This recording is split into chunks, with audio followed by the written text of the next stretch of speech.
Selamat pagi, Shalom, puji nama Tuhan. Ketemu lagi di dalam program Pastor Talk. Hari ini tema yang saya bawakan judulnya tentang pewaris iman, bukan pewaris darah. Pewaris iman, bukan pewaris darah. 2 Timotius 1 ayat 5. Sebab aku teringat akan imanmu yang tulus ikhlas, yaitu iman yang pertama-tama hidup di dalam nenekmu Lois dan di dalam ibumu Eunike, dan yang aku yakin hidup juga di dalam dirimu. Nah saudara, ini merupakan tulisan daripada Paulus kepada anak didik rohani yang bernama Timotius. Bagaimana Timotius memiliki warisan iman dari neneknya Lois, lalu melalui ibunya Eunike, dan itu diturunkan, diwariskan kepada Timotius. Saya menjumpai banyak orang suka membanggakan garis keturunan. Ya, entah itu keturunan bangsawan, keturunan keluarga pendeta, atau keturunan darah misionaris. Tapi dalam kerajaan Allah, ternyata yang terpenting bukanlah keturunan darah, melainkan pewarisan iman. Makanya para rasul Yesus, meskipun tidak meninggalkan keturunan biologis yang bisa kita telusuri hari ini, tetapi para rasul ini meninggalkan warisan iman yang abadi. Yaitu hari ini, Anda dan saya, kitalah penerus iman mereka. Artinya yang kita mau renungkan hari ini yang pertama, Yesus itu tidak meminta kita untuk menjadi keturunan secara biologis. Tetapi Yesus meminta kita untuk menjadi muridnya. Kalau kita lihat di dalam Matius 28 ayat 19, pergilah, jadikanlah semua bangsa muridku. Ya kan, bukan keturunan biologisku, tapi muridku.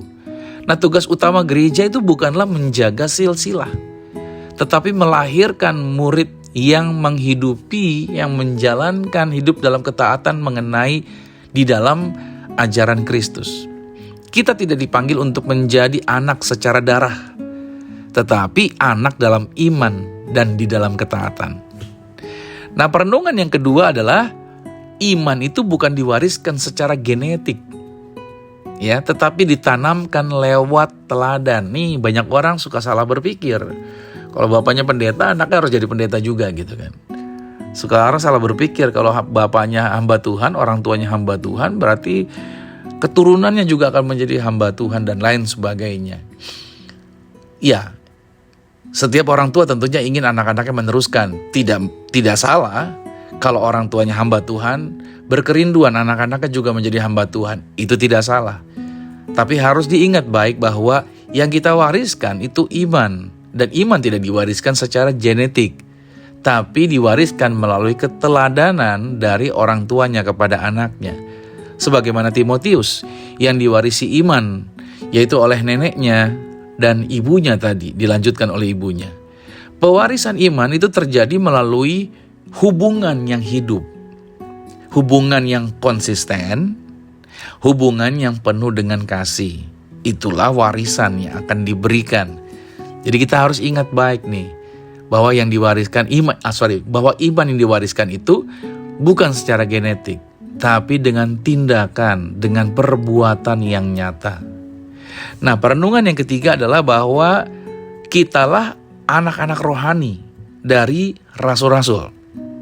1 Korintus 4 ayat 15 berkata, sebab sekalipun kamu mempunyai beribu-ribu pendidik dalam Kristus, kamu tidak mempunyai banyak bapa. Karena akulah yang dalam Kristus Yesus telah menjadi bapamu oleh Injil yang kuberitakan kepadamu.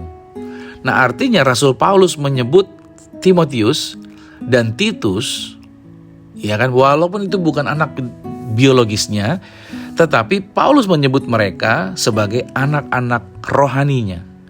Saudara, artinya setiap dari kita itu dipanggil untuk mewarisi dan meneruskan Injil, bukan sekedar mengagumi tokoh besar iman. Nah, yang perlu kita lakukan dalam kehidupan kita, aplikasi kita sepanjang hari ini adalah pertanyaan ini, siapa yang menjadi ayah rohanimu? Nah, itu dia. Artinya, siapa yang menuntun Anda kepada Yesus? Artinya, berdoalah, bersyukurlah atas orang-orang tersebut yang telah menuntun Anda kepada Yesus. Lalu yang kedua, Ya, refleksi yang kedua adalah, apakah kamu sedang menanam iman di kehidupan orang lain? Nah, ini dia pertanyaan selanjutnya nih. Jangan pernah tunggu jadi sempurna. Saya pernah ketemu dengan seseorang. Kenapa nggak pelayanan? Saya tanya gitu kan. Kan sudah lama jadi Kristen. Dari pembahasan firman-Nya udah baik, udah cukup. Kenapa nggak melayani dan jadi berkat, menjadi contoh, jadi teladan? Dan dia bilang apa? Aduh, saya masih kurang baik. Saya masih banyak kekurangan. Tunggulah, saya lebih baik lagi. Tunggulah jadi sempurna. Saya cuma mau katakan sama saudara, jangan tunggu jadi sempurna. Tuhan gak minta kita sempurna. Tuhan minta Anda dan saya untuk mau terus mengalami perubahan. Makanya mulailah jadi teladan. Bagi siapa? Bagi adikmu. Bagi siapa? Bagi keluargamu. Bagi temanmu. Bagi anak rohani.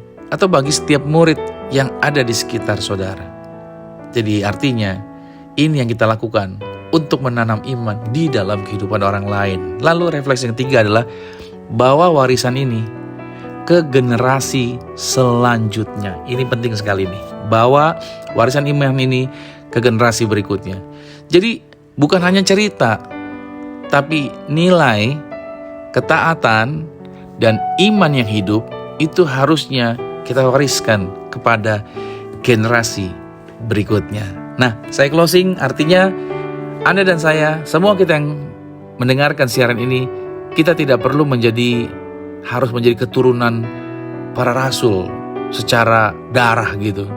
Sehingga kita bangga gitu kemana-mana. Oh, saya punya darah keturunan rasul ini. Saya punya darah keturunan rasul itu. Enggak. Alkitab tidak pernah mengarahkan Anda dan saya untuk membanggakan kita keturunan darah siapa. Tapi ingat, kita tidak dipanggil untuk menjadi keturunan para rasul secara darah, tetapi untuk menjadi bagian dari sejarah kerajaannya Tuhan. Yang Tuhan cari bukanlah silsilah darah, tapi yang Tuhan cari adalah silsilah ketaatan dalam kebenaran. So, hari ini menjadi berkat buat kita, menjadi anugerah yang luar biasa. Mari kita teruskan warisan terbesar itu, yaitu iman yang hidup dan menyala kepada semua orang. Selamat beraktivitas di hari ini dan Tuhan Yesus Kristus berkati. Shalom.